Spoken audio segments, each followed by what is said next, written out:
વલસાડ જિલ્લામાં આજે પણ વરસાદી માહોલ છવાયો છે અને છેસવારથી જિલ્લાના તમામ તાલુકાઓમાં સાર્વત્રિક વરસાદ નોંધાયો છે।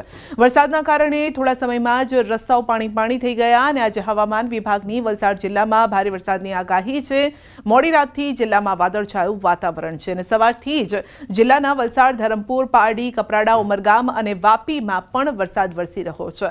તો વરસાદ ખેતી લાયક આ વરસી રહ્યો છે, જેથી ખેડૂતોને પણ અત્યારે ફાયદો થશે, ખેતીના પાકને ફાયદો થશે। હજુ પણ જિલ્લામાં ભારે વરસાદની આગાહી છે। રાજકોટ જિલ્લામાં વરસાદી માહોલ જામ્યો છે। ઉપલેટા સહિત આસપાસના વિસ્તારમાં વરસાદી માહોલ। ઉપલેટા શહેર તેમજ ગ્રામ્ય વિસ્તારમાં વરસાદ। ગઢાડા, મોજીરા, ખાખી જાડિયા સહિતના ગામોમાં વરસાદ છે।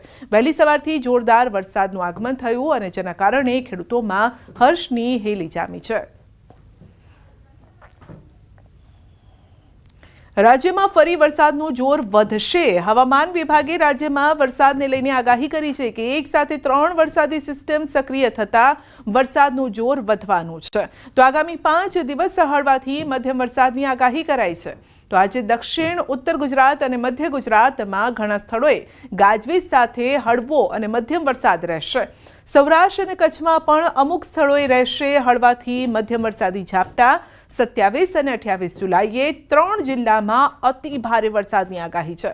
27 જુલાઈના રોજ દાહોદ, છોટાઉદેપુર, નર્મદામાં અતિ ભારે વરસાદની આગાહી છે। देने के लिए हमारा जो उधर फोरकास्ट है अगले 7 दिन के लिए हल्का से मध्यम बरसात का संभावना है अनेक स्थानों में, और इसमें हेवी रेनफॉल का वार्निंग दिया गया है अगले 5 दिन के लिए गुजरात रीजन के में, और वेरी हेवी रेनफॉल का भी वार्निंग है और 27 एंड 28 जुलाई के लिए। ये जो हेवी रेनफॉल का वार्निंग है इसमें इक्का दुक्का स्थानों में वार्निंग दिया गया है।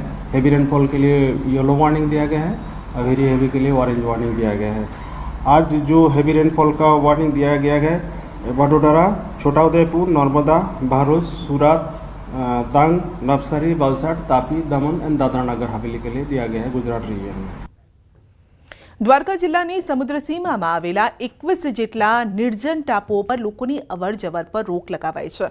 દ્વારકા અધિક જિલ્લા મેજિસ્ટ્રેટે જાહેરનામું બહાર પાડીને રોક લગાવી છે। સમુદ્ર રસ્તે દેશ વિરોધી પ્રવૃત્તિઓ ન થાય તે હેતુથી દેશની સુરક્ષાની દ્રષ્ટિએ 21 જેટલા નિર્જન ટાપુ પર જવા તંત્રે રોક લગાવી છે। ઉલ્લેખનીય છે કે થોડા સમય પહેલા જ સમુદ્રી વિસ્તારો પર મેગા ડિમોલિશન હાથ ધરાયું હતું અને હવે 21 ટાપુ પર અવરજવર પર રોક લગાવાઈ છે। તો તંત્રએ સુરક્ષા વધુ મજબૂત કરી છે। વધુ અપડેટ મેળવીશું સંવાદદાતા મુકુંદ પાસેથી। જી મુકુંદ, પહેલા ડિમોલિશન અને હવે આ ટાપુઓ પર જવા પર રોક।